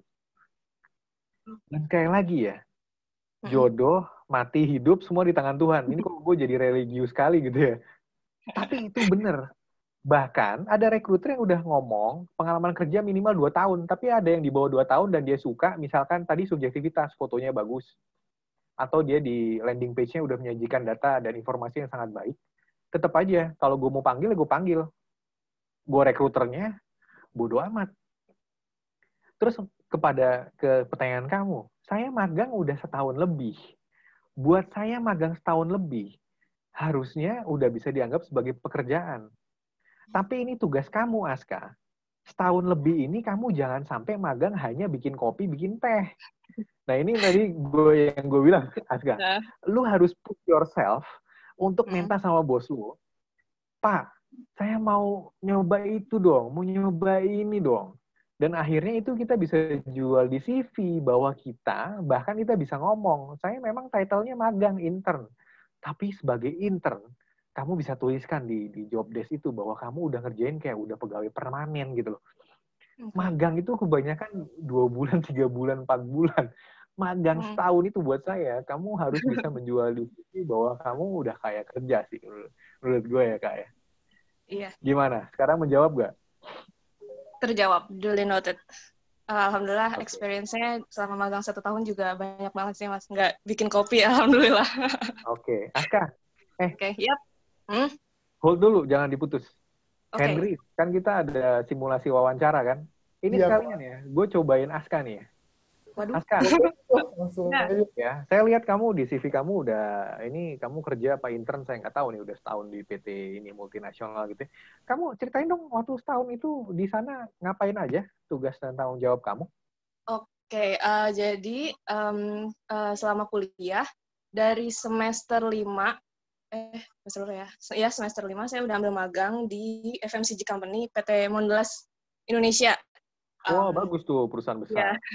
Saya pertama di sana diterima sebagai commercial finance intern, kemudian di hijack sama tim dari komersial komersial untuk modern trade. Tugasnya hampir-hampir sama lah. Kemudian habis itu di hijack lagi ke commercial finance intern. Setelah dari Mondelez, saya mendapat offer untuk jadi procurement intern di Philips Indonesia. Ya, kurang lebih selama 1 tahun, September besok saya sudah magang di Philips. Responsibility saya apa aja? Saya manage administration documents yang berkaitan dengan pendaftaran vendor, kemudian kontrak atau agreement, Kemudian saya mengurusi administration juga untuk quality documents. Habis itu kedua ada saya potong. ya. Saya potong ya. Saya tanya. Kamu di kontrak kerja intern tulisannya? Intern, Pak. Gitu. Dua kali extend. Oke. Kamu nggak pernah minta dipermanenkan? Kebetulan headcount untuk divisi ini emang nggak tersedia untuk employee baru. Jadi dan masih dibutuhkan posisinya sebagai intern. Jadi selama saya juga sambil ngambil skripsi kan. Jadi selama ngambil skripsi why not gitu. Oh, kamu masih skripsi. Bagus menjawab. Sorry, saya juga nanya. Saran gua buat lo ya. Kamu ngomong di depan dihijack. Maaf. Ini kalau saya jadi kamu, loh jangan minta maaf. Ini bagus banget. Oh iya. Kalau saya jadi kamu, saya akan gini. Saya jawabnya gini.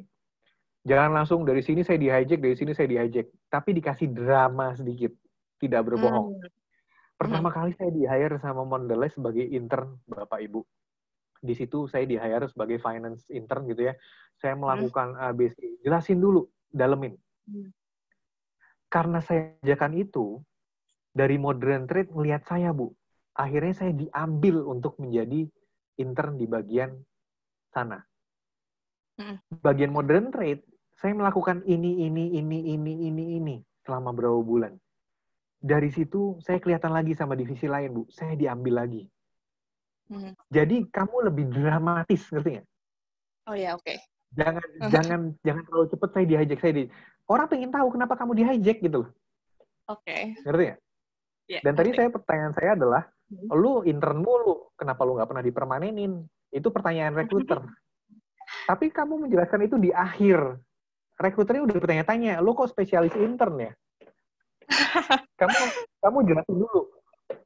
Bu, saya udah intern di 2 perusahaan ternama.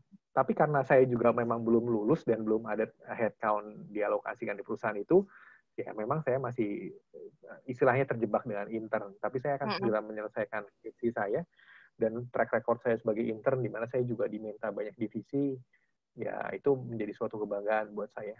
Jawaban itu kan jauh lebih menjual. Oke. Duly noted, Kak Adit. Ya. Thank you very much. Dari suara kamu udah mencerminkan kepercayaan diri, tinggal ngatur cara cantiknya menjawab yang dikatakan bahwa kamu ini, Aska Amanda ini adalah anak yang laku keras sebenarnya. Cuma sekarang belum lulus saja, makanya intern terus. Iya. Gitu ya. Duly noted, Kak Adit. Siap. Sampai jumpa Sabtu ya. Yap. Oke, terima kasih buat Mbak Aska yang udah ikut simulasi interviewnya.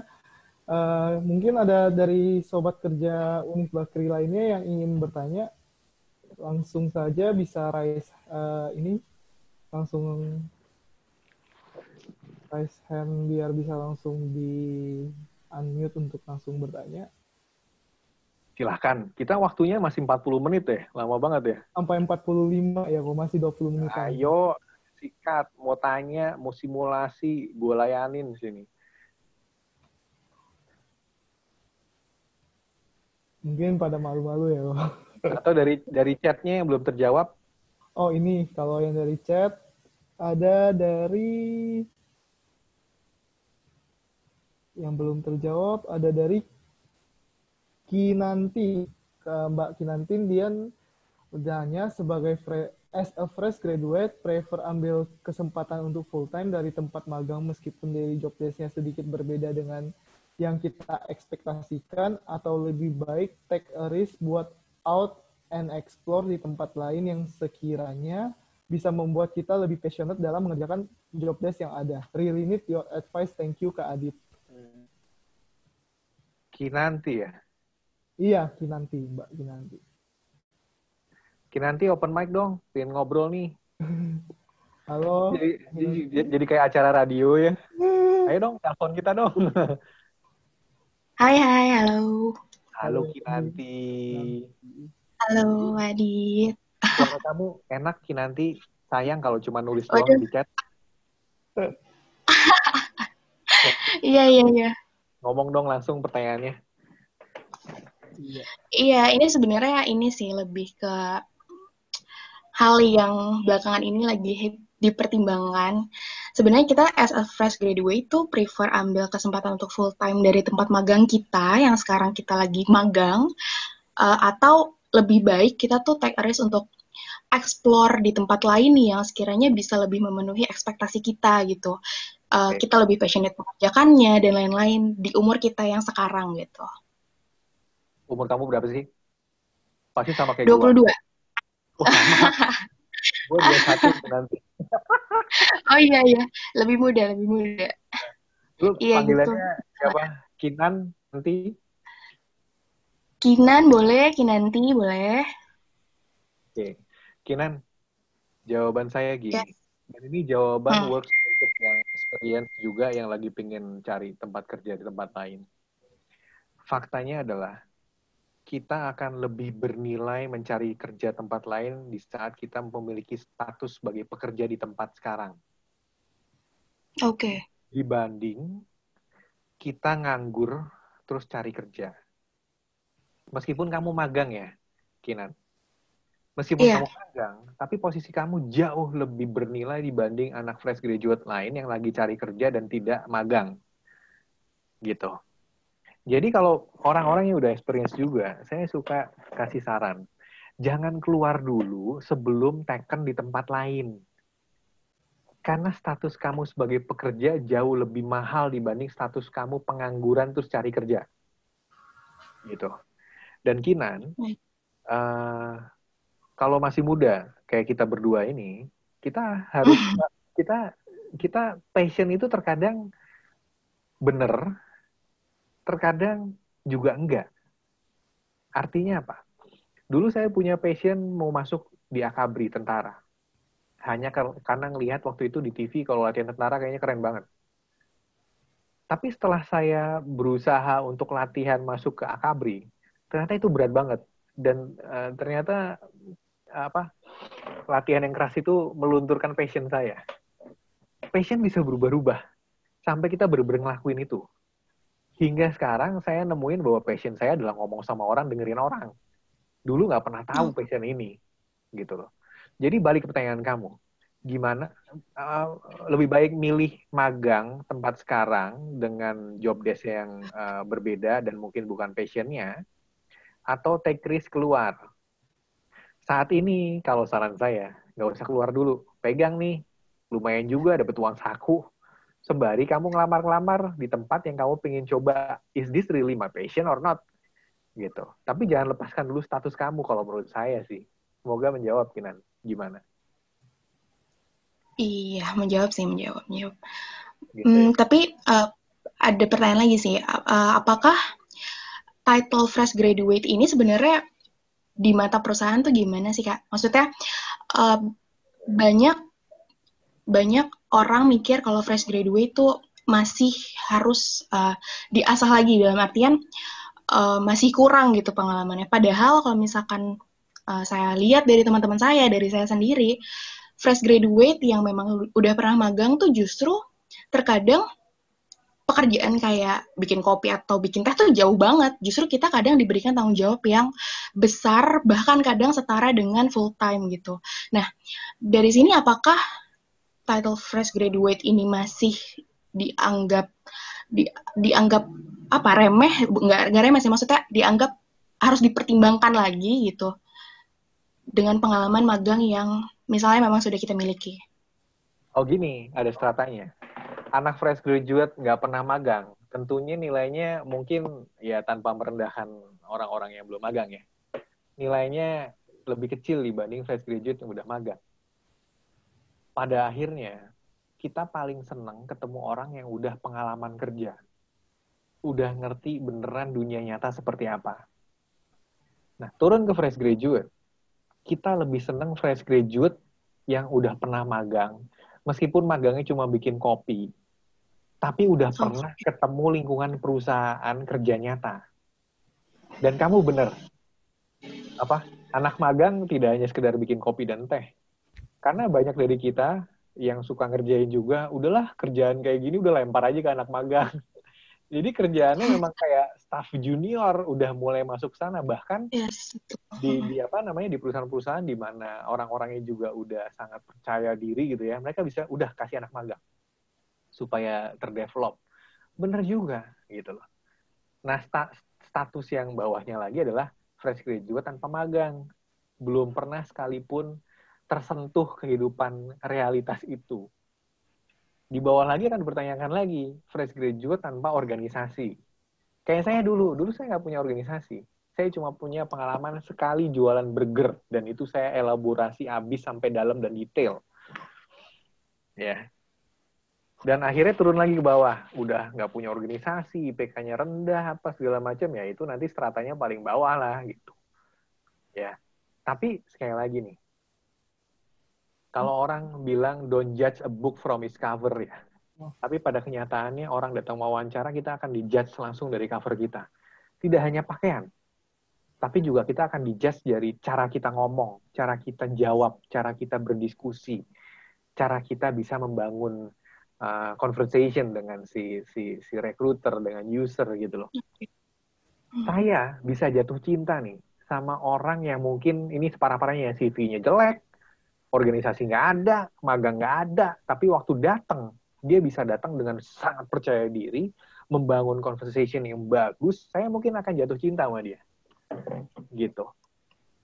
Pada akhirnya adalah kenyataannya, samalah bener-bener teman-teman semua ini ilmunya itu 11-12 sama cari jodoh. Emang. Kamu nggak akan pernah tahu ketemu cowok yang menurut orang lain nggak terlalu ganteng, ketemu cewek yang menurut orang lain nggak terlalu cantik, tapi pada saat kamu ngobrol berdua kayaknya connect banget. Dan akhirnya kamu jatuh cinta, itu terjadi beneran, itu bisa. Gitu. Oke. Gitu ya.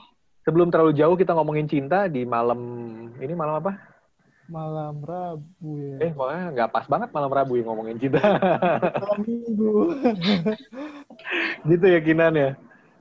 Iya ya. Jawab Kak. Thank you. Okay. Kejawab. Ya. Yes. Oke. Siap. Thank you ya. Sama-sama Kinan. Oke, makasih untuk udah open mic dan langsung ngobrol dengan kita, dengan Ko Aditnya. Ini kok ada satu pertanyaan yang menarik perhatian banget nih, dari Nur Latifa Febriani. Hai Kak Adit, atau mau langsung aja ya Nur Latifanya, mungkin mau langsung bertanya atau dibacain? Buka aja, ayo Nurul, open mic. Mbak Nur Latifa Febriani? Nggak ada ya? Ya, halo Kak Adit. Oh. Halo. Menurut saya, Bu. Panggilnya Nur atau Latifa? Enaknya aja deh, Latifa aja deh. Latifa. Oke. Gimana Latifa? Iya, jadi saya mau tanyakan, saya ngerasa kalau misalnya saya tuh, nggak bisa meletakkan tata bahasa yang baik dan benar dalam berkomunikasi. Jadi saya ngerasa kalau misalnya, kira-kira kalau saya nanya, apakah pesan yang saya sampaikan tuh bisa sampai ke si pendengar dengan baik. Akhirnya, jadinya saya mikir lagi, kalau saya nanya kayak gini, kira-kira bagus nggak ya? Karena semakin lama berpikir, jadi saya ujungnya cuma hanya, yaudahlah diam aja, cari aman, daripada saya salah ngomong gitu. Ya, terus jadinya, tapi nanti pasti akhirnya saya nyesel, kenapa saya nggak nanya, kenapa saya nggak bertanya gitu-gitu, Kak. Kira-kira sih kayak gitu, garis besarnya sih kayak gitu, Kak. Latifa, kamu nanya sekarang aja, I understand you perfectly fine. Ngerti nggak? Oke. Kamu nggak parah gitu kok ngomongnya. Oh iya, Kak. Makasih. Teman-teman tahu nggak? Dan termasuk saya dulu, teman-teman yang saya ngomong dari tadi ya, kita suka ketahan di mindset, ketahan di khawatir gagal dan segala macam, saya pun ngalamin. Teman-teman, kita sadar nggak sadar dari kecil pendidikannya apa? Jangan ke sana, ntar jatuh. Jangan manjat, ntar kepleset. Kebanyakan jangan, yang ya orang tua kita juga baik sih ya. Iya. Tapi akhirnya kita terpatri dengan pendidikan bahwa do not try because you will fail. Yeah. Sama seperti kita pengen ngelamar pekerjaan, kirim nggak ya lamaran ya? Sesuai kualifikasi nggak ya? perusahaannya bener nggak ya? Semua is in our mind yang bikin kita berhenti bergerak. Sama seperti kamu Latifah, kamu tadi awal open mic langsung ngomong, saya nggak tahu apakah komunikasi saya baik apa enggak. Saat kamu ngomong, saya ngerti kamu. Komunikasi kamu nggak jelek. Cuman saya mesti ngomong agak sedikit kasar nih ya. Pikiran kamu yang jelek. Iya, Kak. Kebanyakan khawatir. Iya, benar. Padahal kenyataannya enggak. Sama kayak bikin CV bagian achievement. Banyak orang ngomong, Dit, gue masa masukin ini sebagai achievement, cemen banget. Tapi kan cemen di pikiran kita. Orang lain tetap menganggap itu sebagai achievement. Gitu ya. Jangan pernah merendahkan diri kita sendiri, jangan pernah menganggap kita cemen. Kalau kita ngomong kita cemen, ya gimana orang lain nganggap kita gitu. Latifah, saya bisa ngomong malam ini, kamu open mic. Komunikasi kamu nggak parah kok. Oh, terima kasih, Kak. Pikiran kamu jangan parah, tapi. Oke. Ya? Iya. Sip. Ya, makasih, Kak. Makasih ya. Iya. Oke, ini masih ada waktu sekitar 10 menit sih. Mungkin ada yang mau coba simulasi interview lagi dengan Ko Adit? Atau yang mau open mic langsung tanya? Halo. Halo, ini ada Mas Rizky Febrian. Halo Rizky. Rizky Febrian boleh nyanyi dulu nggak? Bukan. Rizky Febrian. Mas, saya kan mau tanya. Gimana? Saya mau tanya. Saya kan waktu apply magang kemarin kan saya tuh selalu tidak ada respon gitu. Padahal saya selalu tanya ke teman-teman saya yang sudah pernah apply magang. CV saya sebenarnya tidak ada masalah, tapi kenapa selalu tidak ada respon? Oke. Rizky, jangan tutup dulu mic-nya ya. Ya. Rizky, itu kenyataan hidup. Kalau kamu cari kerjaan, nanti kamu tidak bisa mengharapkan ada orang yang respon. Saya ngomong fakta brutal aja ya. Itulah kenapa saya juga suka ngomong ke orang-orang forgive, forget, move on. Orang nyari kerjaan juga banyak yang, aduh, gue udah kirim, udah bahkan wawancara, tapi nggak ada kabar. Terus akhirnya muncul berbagai macam pemikiran, aduh, HRD-nya jahat, gue di PHP-in gitu ya. Aduh, gimana ya? Rizky, HRD dan user kerjaannya banyak banget. Nggak bisa satu persatu kandidat mereka ngomong, maaf ya, kamu tidak tembus. Atau, ini masih ada proses lagi ya. Satu persatu itu nggak bisa, Rizky. Gitu. Jadi ini fakta brutal. Dan kita semua harus aware. Sama seperti Rizky nih ya. Rizky kalau jadi selebritis gitu ya, banyak sekali yang DM ke IG, ke Facebook, segala macam. Rizky kalau nggak punya tim sendiri, nggak akan pernah bisa ngebalas satu-satu, Rizky. Gitu. Iya. Jadi ini sesuatu yang memang kita harus terima apa adanya bahwa HRD, recruiter tidak bisa ngejawab satu-satu. Gitu. Ya, Rizky. Berarti sama juga kayak misalnya saya udah kepanggil nih, udah interview gitu, tapi mereka bilang nanti 2 minggu lagi saya kabarin, tapi ternyata 2 minggu kemudian maksudnya nggak ada kabar sama sekali. Artinya belum jodoh. Sorry ya, that's the sad truth gitu ya. Tapi itu yang terjadi. Tapi saya juga suka sarankan ke orang-orang bahkan yang cari kerja. Kalau ada janji seperti itu, kita berhak nelpon juga. Bapak Ibu, maaf, pengen tanya aja, nama saya Rizky, waktu itu proses untuk magang. Bagaimana Bu, Pak, prosesnya? Ngomongnya baik-baik aja. Ada HRD yang mau ngomong, ada yang enggak. Dan kita harus siap terima fakta, sekali lagi ini 11-12 kayak percintaan. Cewek yang kita tembak akhirnya menjawab, maaf Rizky, saya memilih pria lain. Itu terima aja. Udah kenyataan hidup. Kita nelpon boleh. Tapi jangan diteror ya. Kalau udah menjawab, nggak cocok apa segala macam, ya udah lupain aja. Forgive, forget, move on. Udah. Makanya ngelamarnya juga sebanyak-banyaknya aja. Supaya probabilitasnya lebih tinggi. Gitu, Rizky. Iya. Ya. Makasih, Rizky. Iya, terima kasih. Oke, Ya. terima kasih Mas Rizky Febrian. Oke, ini masih ada mungkin satu pertanyaan terakhir.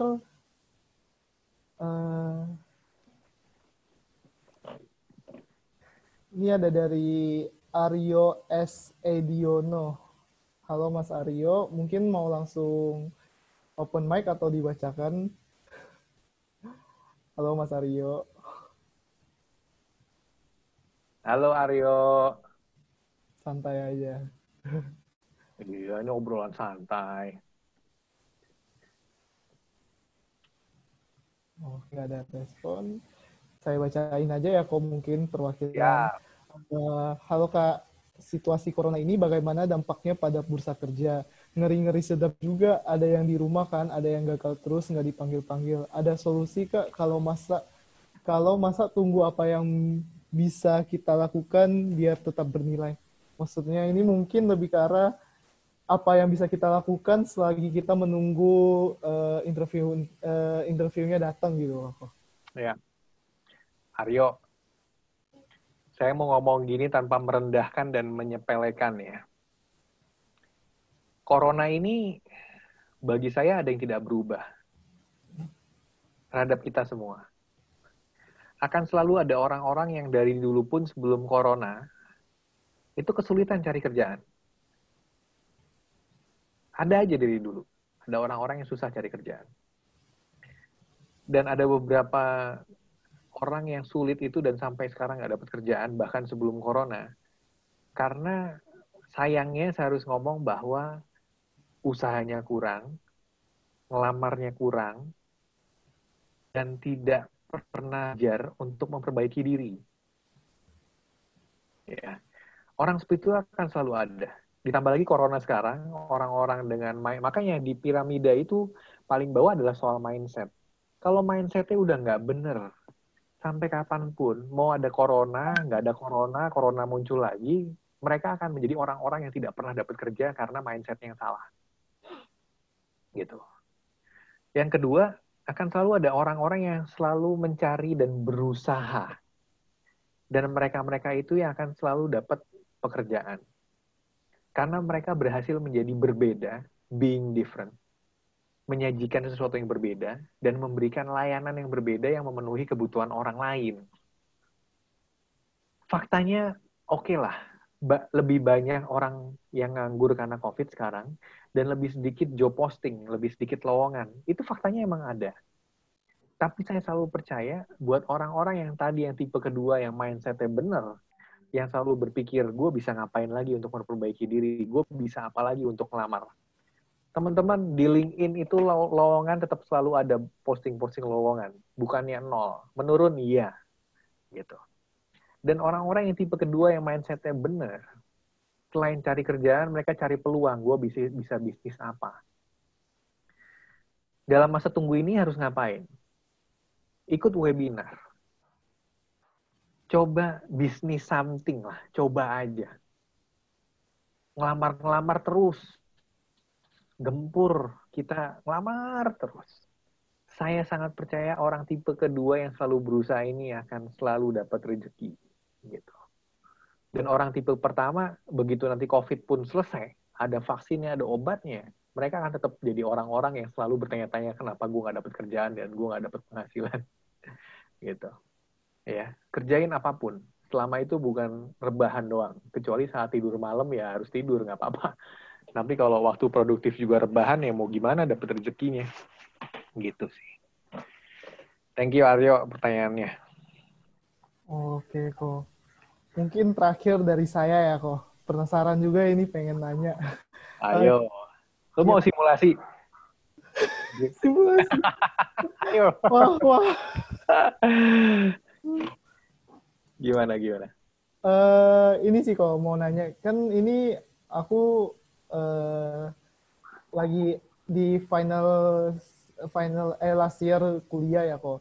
Jadinya kira-kira kapan sih kok waktu yang tepat buat apply kerja? Kan biasanya teman-teman saya yang udah lulus nih biasanya mereka nggak nge-apply kerja di sebelum mereka lulus, jadinya pas udah lulus, mereka nganggur lama sekali kok. Biasanya ada yang sampai 3 bulan, ada yang 4 bulan. Kira-kira boleh nggak sih kok pas lagi kita udah menjelang kelulusan, misalkan lagi skripsi, tapi kita apply gitu kok, tapi kita bilangnya kita akan masuk ketika ketika kita dipanggil interview, kira-kira kita jawabnya harus kayak gimana ya kok, dan kapan boleh nggak sih kok kita bilang kita akan masuk ketika kita sudah lulus gitu kok? Kira-kira boleh nggak kok? Be different. Orang-orang yang umum itu mikirnya umum. Gue cari kerjaan saat gue wisuda. Itu orang umum kan? Iya. Lo mau beda, jadi orang beda. Waktu S1, gue belum lulus, gue udah diterima di hotel mulia. Belum ujian, belum kompre. Waktu S2, gue belum lulus, udah diterima MT L'Oreal. Ngomong apa adanya, Hen. Dan di CV gue tulis, still waiting for a final exam. Gitu ya. Dan ngomong, gue harusnya wisudanya kapan. Dan mereka mau nunggu kok. Maksudnya dalam 2 bulan, 3 bulan nggak apa-apa, Hen. Tapi kalau nunggunya masih setahun, mereka juga mikir. Nawaan itu kok. Yes. Tapi, bahkan kalau masih, let's say 5 bulan, 6 bulan aja, gue sih berani aja ngelamar. Karena gue jadi being different. Dan kalau dia jatuh cinta banget sama gue, mau kok nungguin. Kita nggak pernah tahu ya. Tapi jadilah berbeda. Gimana kita, pelajaran gue selalu gini, Hen. Ini datang dari seorang Adityo Indrasanto yang masa depan suram. IP cuma 2,99 setelah berjuang mati-matian. Teman-teman gue di atas 3. Gue akuntansi kan. Saat itu semua orang lamar ke Big Five. PwC, EY, Arthur Andersen, dan lain-lain, Deloitte gitu. Saya mikir, Hen, ngelamar di sana tetap ngelamar. Tapi saya mikir jalan lain mana yang anak-anak IPK 3 ke atas tidak ngelamar. Jadi saya selain melamar di tempat mereka melamar, saya melamar di tempat mereka tidak melamar. Dan perusahaan-perusahaan bagus itu ternyata masih banyak yang tidak keluar. Contoh waktu lulus itu, tadi teman-teman pada ngelamar ke Big Five, kantor akuntan publik. Ternyata ada selam bersih yang perusahaan kontraktor minyak yang ternyata bergengsi yang mereka tidak banyak lamar. Saya ngelamar. Waktu itu juga karena jaringan. Saya punya teman baik, anak asrama, anak Padang. Dia masuk duluan. Akhirnya, waktu proses saya antar dia tuh. Sebulan kemudian dia kontak saya, Dit, ini masih ada lowongan satu lagi nih buat selam bersih, mau apa enggak? Gua sikat, Hen. Selam bersih itu konsumsi anak IPK 3,5 ke atas. Angkatan itu akhirnya gue diterima, Hen. Gempar itu dunia persilatan. Anak 299 masuk selam bersih. Karena ya gue hajar aja. Plus dibantu temen gue itu sih, Fikri namanya. Jadi ada jaringan. Pinter-pinter cari jalan di mana jalan itu sepi dan ternyata jalan itu juga indah gitu loh. Kalau mau hasil berbeda ya harus mikir berbeda dibanding orang lain. Gitu. Baik, thank you banget ya kok. Wah, gila, berarti dari sekarang saya sudah akan persiapkan sih kok. Untuk daftar-daftar ke kerja, magang, atau apapun ke depan. Bahkan di perusahaan yang nggak buka lowongan ya, hajar aja. Ruginya apa? Kita nggak bakal di blacklist. Justru itu inisiatif kita. Kita nggak pernah tahu, karena di dunia luar itu buka lowongan pekerjaan tidak semuanya diumumkan. Ada diumumkan terbatas. Untung-untungan juga. Ruginya apa? Sekali lagi cuma mencet enter kok kirim. Ya udah kirim aja. Iya. Gitu. Oke kok, ini berhubung waktunya juga sudah pas nih 20.45. Sesi Q&A kita tutup ya kok. Mungkin untuk Ko Adit ada tambahan atau pesan kepada sobat kerja dari Universitas Bakri ini? Oh, pesan gitu. Cuman ini aja deh, balik yang tadi sedikit ya.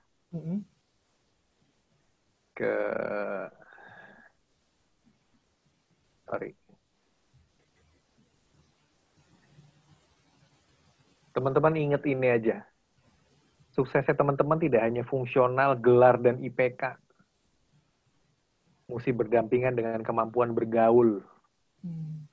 Yang paling mendasar, otak ini jangan ngeres, jangan jorok, jangan khawatiran, terus gagal, terus. Positive mindset.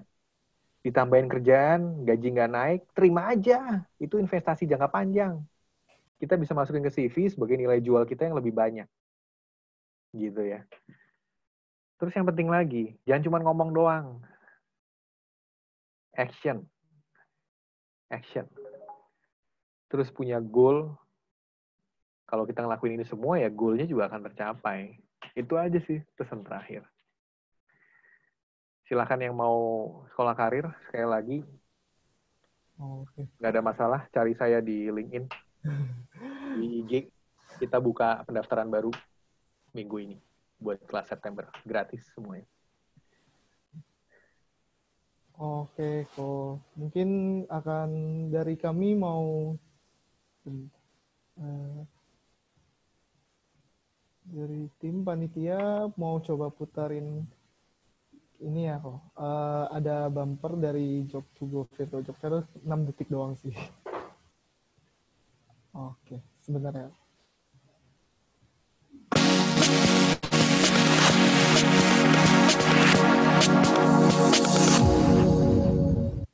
Oke. Buat teman-teman sobat kerja dari kampus Bakri, jangan lupa 18 sampai 27 Agustus kita ada acara Virtual Job Fair dan itu bisa diakses langsung di www.jobtogo.net/jobfair. Jadi jangan ketinggalan acara-acara menarik lainnya. Oke, kok mungkin terakhir ucapan terima kasih untuk sobat kerja dari Universitas Bakri yang telah bergabung dalam acara training Job to Go malam hari ini. Terima kasih juga kepada pembicara pada malam hari ini yaitu Ko Adityo Indrasanto yang udah meluangkan waktunya untuk berbagi di acara training yang berjudul Auto Dipanggil Interview, Cara Jitu Membuat CV yang Menarik di Mata HRD. Semoga setelah selesai ikut training ini makin dapat banyak ilmu dan makin semangat untuk daftar magang maupun daftar lowongan-lowongan gitu. Nggak takut lagi, mindset nggak jelek lagi dan mindset bisa lebih bagus lagi dan nggak takut lagi. Semoga juga acara ini bisa bermanfaat bagi kita semua. Untuk sobat kerja, tadi jangan lupa ikutin acara-acara menarik lainnya dari Job to Go Virtual Job Fair. Tadi udah diputarkan videonya yaitu di jobtogo.net/jobfair. Jangan lupa juga follow Instagram kita ya. Akan ada acara-acara menarik dan informasi menarik lainnya yaitu di @jobtogoid. Oke, sebelum akhiri sesi ini mungkin ada baiknya kita foto bersama dulu ya. Untuk yang bisa open video ataupun open mic, boleh open mic dulu. Kita siap-siap foto bersama dengan trainer kita yaitu Ko Adityo Indrasanto. Ayo. Ini mungkin 4 kali ya, soalnya kita ini. Oke. Ayo siap-siap teman-teman. Hitungan ketiga ya. Oke. 1. Siap ya. Oke, sudah siap semuanya. Oke, ini udah pada open Zoom juga ya. Open kamera, iya. Oke, mulai aja ya. 1, 2, 3. 1, 2, 3.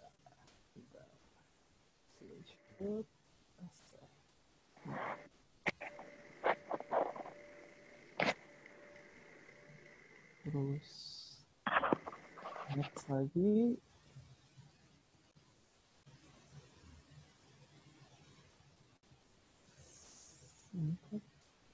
Ayo yang belum buka kameranya bisa dibuka biar bisa didokumentasikan. 2. Yang ada di halaman ketiga. Silakan dibuka videonya. Dibuka ya kameranya.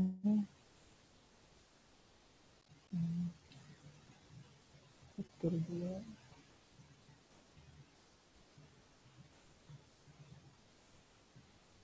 Dan chapter 3 terakhir.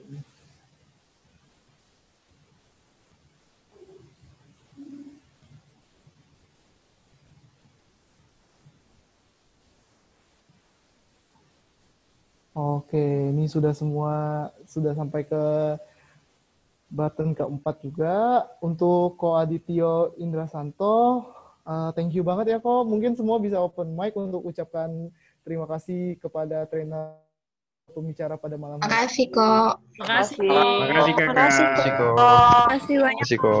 Ya, untuk teman-teman. Thank you kok. Semangat. Thank you. Jangan dulu, mungkin bisa dibantu untuk sobat kerja isi feedback formnya kita, yaitu di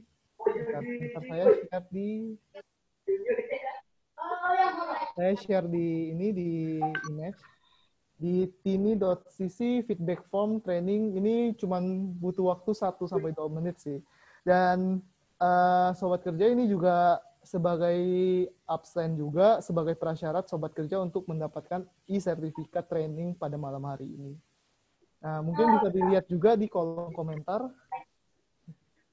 Oke, sudah dimasukkan oleh tim panitia juga di kolom komentar.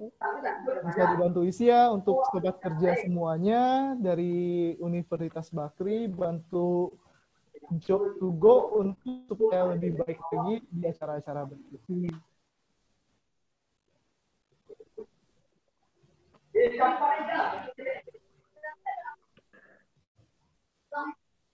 Oke, kita beri waktu mungkin ini kan 53 sampai 55 ya, 2 menit aja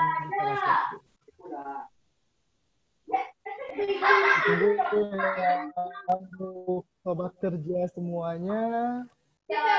Diingatkan lagi, ini mungkin kalau misalkan nggak sempat isi untuk sekarang, bisa dicatat dulu linknya, nanti diisi. Kita tunggu 1 jam setelah acara ini kelar, buat sebagai bahan, sebagai prasyarat sobat kerja mendapatkan e-sertifikat training pada malam hari ini. Di dalamnya itu ada email, nama, depan dan nama belakang, serta ada 8 pertanyaan kepuasan tentang acara kita pada malam hari ini, dan juga masukan kritik dari sobat kerja semuanya.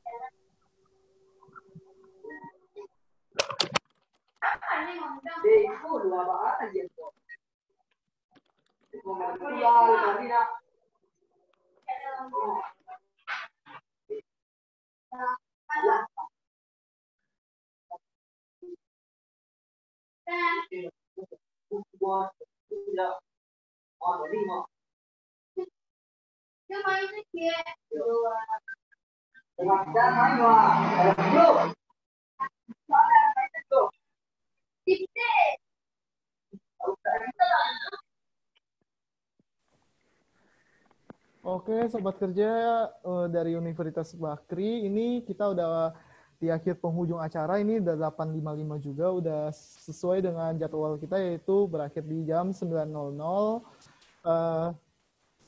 Sekali lagi saya ucapkan terima kasih kepada sobat kerja semuanya yang sudah berpartisipasi pada training malam hari ini. Terima kasih juga untuk Ko Adityo Indrasanto. Selamat malam dan sampai jumpa sobat kerja di acara-acara berikutnya. See you. Dadah. Dadah Thank you semuanya. semua ya. Henry, makasih. Ya, Salam makasih buat banget ya kok. Makasih banyak kok. Andre, Pak Makasih kok. Kurniawan. Thank you, Mas. Thank you. Thank you. Bye. Malam. Ya. Bye. Izin live ya. Oke. Izin live ya. Doh. Dah. Ini langsung end aja. Serius kan? End meeting for all kan? Oh, recordnya matiin dulu. Stop recording nggak? Otomatis ke save ya?